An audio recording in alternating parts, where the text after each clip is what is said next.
Hello, ladies and gentlemen. This is Mr. Soulars, and here's a podcast on Jackson's followers, Van Buren, the Panic, and the election of 1840. There's a variety of topics, so please jot down some information as you follow along, and hopefully you'll enjoy this. So to start off with, I want to recap Jackson's legacy. So what exactly is it? Well, you have to look at a variety of things. First and foremost, you can look at the positives. Okay, Jackson, as President of the United States, did a lot to amplify the power of the presidency and the prestige of the presidency, making the presidency the leading branch of government. That's a positive. He brought the West also and commoners across the United States into politics. Another positive. Helps form the Democratic Party, allowing for greater political participation. Another positive. And he upheld the Union, as seen in the nullification crisis, and promoted national interest in promoting and keeping the Union together. However, as we know, Jackson had many detractors, and there's definitely a negative side to Andrew Jackson's presidency.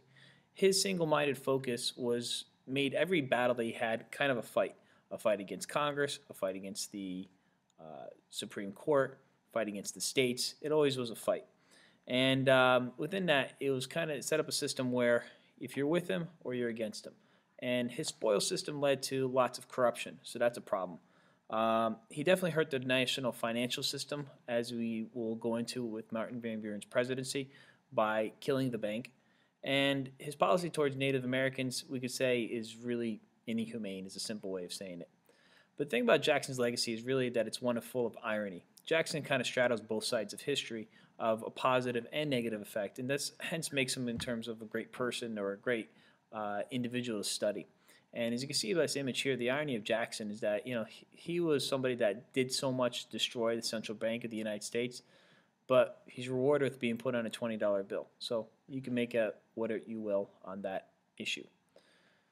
Now, the election in 1836 basically pitted the Whig Party, which had formed in opposition of Andrew Jackson, to go against Martin Van Buren, the handpicked successor of Jackson. And the Whig strategy is basically try to have three different regional candidates and throw it into the House of Representatives. Hopefully that in the House then they could hopefully get a win for either Harrison or White or Webster, whoever their guys were.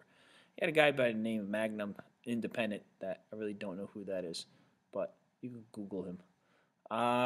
So anyway, either way, their strategy didn't quite work out. Martin Van Buren wins about 58% of the electoral vote. As you see, the national vote was a lot closer, and right around here, okay, 51 to 36%, and then split a couple other ways. But anyway, Van Buren wins the presidency as he hoped to have. And the thing is, Martin Van Buren learned one of the most important rules of politics is that timing is everything. And the result of that, Martin Van Buren, when he took office, the Panic of 1837 really sets in as one after another bank closes, and thus creating a financial problem. This is really a Great Depression in the nation's history. And why did the panic happen? Well, there's really multiple causes behind it. A lot of pet banks that Andrew Jackson set up overlent, and they never got their money back. The specie circular definitely lessens the number of paper money that banks issued. Thus, there's less money in circulation in order to protect their interests. The British banks, which lent many American banks and many American businesses, called back on their loans. There were some poor wheat harvests, so that farmers didn't have anything to fall back on. And as a result, wages dropped, businesses and banks failed, unemployment rises. More or less, the panic was an economic depression, as we'll study many times in American history. Now, Van Buren's response is very interesting because, what kind of response is he going to take towards this? And the choice of action that he takes was one that really didn't show much sympathy to the plight of the American people. The government decided to take a stance of being out of the economy. They're not going to be involved in this. They're not going to do anything else at all. And the only response Van Buren had was to establish or create the divorce bill, which attempted to create an independent treasury. The government's going to put all its money into the safe, into vaults, but the money's not going to be put into circulation. So, more or less, Van Buren's going to cover the American government's backside while denying money into the currency, into the circulation, and denying the state banks available credit resources. And as a result, less money in circulation, so not really helping out. So more or less, the government's going to contract and withhold the money, and people were kind of left to fend for themselves as a result of this. considering that this crisis maybe have been created by the federal government, well, Van Buren is going to take a lot of blame for this for his own and Jackson's monetary policy. And as you can see here by this cartoon, if you want to pause and take a closer look, by all means do. Van Buren and Jackson are trying to get away from the problems that they had. Now, the Whigs used this to their own political advantage and published a lot of criticisms of Van Buren. And this one in particular, referred to as the Times, is really a very telling commentary. It's a commentary on the depressed state of the American economy, particularly in New York, during the financial panic of 1837. Again, the blame is laid on the Treasury policies of Andrew Jackson, whose hat, spectacles, and clay pipe with the word glory appear in the sky overhead. Clay illustrates some of the effects of the Depression in a fanciful street scene, with emphasis on the plight of the working class.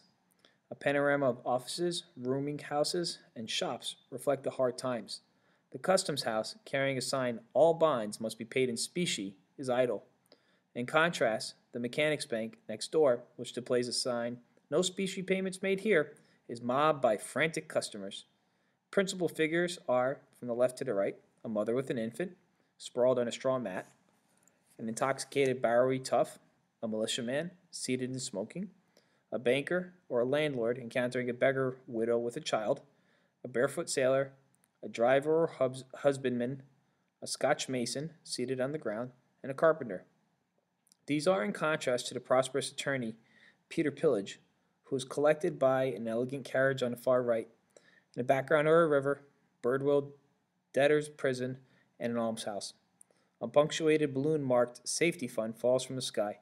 The print was issued in July 1837. A flag flying in the left has sarcastic words, "July 4th, 1837, 61st anniversary of our independence." Definitely a telling commentary and criticism of the Jackson White House, but also of Van Buren, who has inherited the same problems that Jackson left behind. So this leads us to the election of 1840, and we see a true two-party system once again returning to American politics with the death of the former Jeffersonian Republican Party. And both parties, the Democrats and the Whigs, as we know, came from out of the old Jeffersonian Republicans. And the thing about these parties are they are mass-based, meaning they have large numbers of participants in it. They draw loyalties to all kinds of Americans, regardless of class or section. And so as a result, they're very socially diverse parties, more of a, using a modern term, a Big Tent type of parties. The Democrats nominated Martin Van Buren, President of the United States, and Richard Mentor Johnson. And if looks could kill, these two guys definitely would take the cake. Van Buren always wins the best sideburns facial hair of American presidents. The Democratic Party had a platform going into this election. And the main issue that they promoted was the issue of states' rights, kind of an old Jacksonian principle. The idea that the government should be out of economic and social issues, that the people, in their best interest, can make the best interest for themselves, and that the liberty of the individual will always win out, and shows the Democratic Party had great trust in the American public. On the other side, the Whigs renominated William Henry Harrison, a previous candidate for presidency in 1836, former war hero of the War of 1812, and John Tyler as his vice president. Both, I would say, in common, they have very long noses. No reason why that's important, but if you look, they look very similar. They need to comb through their hair. But anyway, the Whig Party's platform definitely tried to create a stark contrast with the Jacksonians. First of all, they believed in a natural harmony of society and the community, that they needs to work together, and that the government itself is going to be the main agent to fix the problems, to create this natural harmony of society and the community, to basically fix the problems of society, to take an active role in the world in which the Americans live in. They promoted and reinvigorated the idea of the American system to link the nation's economy together, and that public schools would be a place to educate a new generation of Americans so that they can be better citizens and better equipped to handle the affairs of state. And there was also a segment of the Whig Party that promoted moral reform. This is a period of reform movements gaining steam in the United States, and the Whig Party picked up on that momentum. Now, the thing about this election, the issues were important, but really what matters in this election, the election 1840, is the creation of an image. The creation of an image for a candidate, for president, something that is very important in modern politics even today. And the Whig Party were the ones who really kind of invented the new type of tactics that will become prominent in American politics. First and foremost, they promoted their candidate, William Henry Harrison, with a particular image. They claimed that he had very humble origins, that he was born in a log cabin out in the West, that he was a drinker of hard cider. Now, hard cider is made out of fermented apples, and it is a alcoholic drink, but a drink more of the common man out in the countryside, something very easy to make, something that people and Americans enjoyed, definitely a beverage of choice. And he also was a war hero, and they came up with a very neat slogan, Tippecanoe and Tyler too.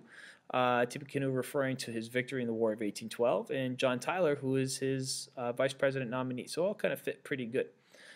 Anyway, this couldn't be farther from the truth. William Henry Harrison actually comes from a very well-to-do family. He's actually definitely middle class. Some people would say rich. And the reality is that Tippecanoe, as he became affectionately known, really had no enemies and had no really known political views. He's more of a figurehead, maybe of a puppet figure, but a war hero that's popular, but where his politics are, nobody really knew. Quite the contrast as when Jackson ran some years earlier. Now, the Whig Party also tried to portray Martin Van Buren in the opposite light, or something that was out of touch with the American public. And so Van Buren was portrayed as an aristocrat. Somebody who wore corsets, who ate French food with gold spoons in the White House, who definitely made the White House into a palace, and a man who had champagne tastes. And this political cartoon on the right definitely kind of depicts Martin Van Buren in that type of light. If you see him on the left side, he's holding a beautiful goblet of White House champagne, and you can see on his smile he's smiling. He's very smug there. Then an ugly mug of log cabin hard cider is put in his hand. He takes a sip, and you can see he has a very grim look on his face. Tisk tisk. And so obviously he kind of looks like a snob here to most Americans. The reality is that the opposite is true. I mean, he's a man that lived in pretty low levels of poverty and really is a self-made man. If anything, he's definitely quite the opposite of the image of the man he's been portrayed. But anyway, people bought into this image. And a couple other things was unique about this campaign is that people would give away pins and start wearing that to promote their candidate for office. The Whig parties also had lots of log cabin and cider campaigns, basically calling out people, having rallies in people's hometowns and villages where they offered free food and drink, particularly cider, had a ruckus and rousing good time, singing songs, patriotic speeches, etc. Just create a whole bunch of hullabaloos to get the people supported of William Henry Harrison and the Whig Party in this election. And as you can see, that the momentum of the Whig Party is growing as time goes by. Here's Martin Van Buren running away from the barrel of hard cider that's coming down, and they're basically trying to figure out a way to stop that barrel. But as you can see, the supporters of Harrison and himself are definitely in firm control of the situation. One of the other unique things, too, about the election 1840 is theme songs or campaign songs. And Tip and Tie is definitely a song which fits into this custom and is one that was a very popular song. Now, reading through it, as you can see here, it seems kind of odd. What has caused this great commotion, motion, our country through? Basically, what I'm going to do is I'm going to play the song for you as it's as performed, much in the style as it would have been performed in 1840. This was a big hit, definitely a song that stuck in people's heads. So let's take a listen of Tippecanoe and Tyler too, the Tip and Tie song. Oh, who has heard the great commotion, motion, all the country through? It is the ball a-rolling on for Tippecanoe and Tyler too, for Tippecanoe and Tyler too. And with them will be little Van is a used-up man, and with them will be little Van. Sure, let him talk about hard cider, and log cabins too. 'Twill only help to speed the ball for Tippecanoe and Tyler too, for Tippecanoe and Tyler too. And with him will be little Van is a used-up man, and with them we'll beat little Van. Like the rush of mighty waters, waters, waters, onward it will go. And its course will bring you through for Tippecanoe and Tyler too, for Tippecanoe and Tyler too. And with them we'll beat little Van, Van, Van is a used up man. And with them we'll beat little Van. Very nice. So, as you can see, the song pumped up a lot of people. They got excited about it, and record numbers come out to vote in the election of 1840. About 2.4 million people go to the popular vote. And the campaign of image definitely works for the Whig Party. It's a whopping victory in the Electoral College, but what story does the popular vote tell? What does it tell, though? Well, as you can see, it's a lot closer than you may think. Maybe 6 percentage points separated Harrison from Van Buren, but for the most part, the more populated states, particularly New York, Pennsylvania, went with William Henry Harrison, particularly because these regions were most hurt by the economic depression. And so economics, whether it be in control of the president or not, either way, the president is always going to be associated with the economic state of the nation, sometimes fairly, sometimes unfairly, and in the case of Martin Van Buren, probably both. So what do we take away from this? Well, the election in 1840 definitely was an election that was a shift in American politicking, and we'll see how that legacy plays out later on. So thank you very much. Have a good day, and I'll see you in class. Bye-bye.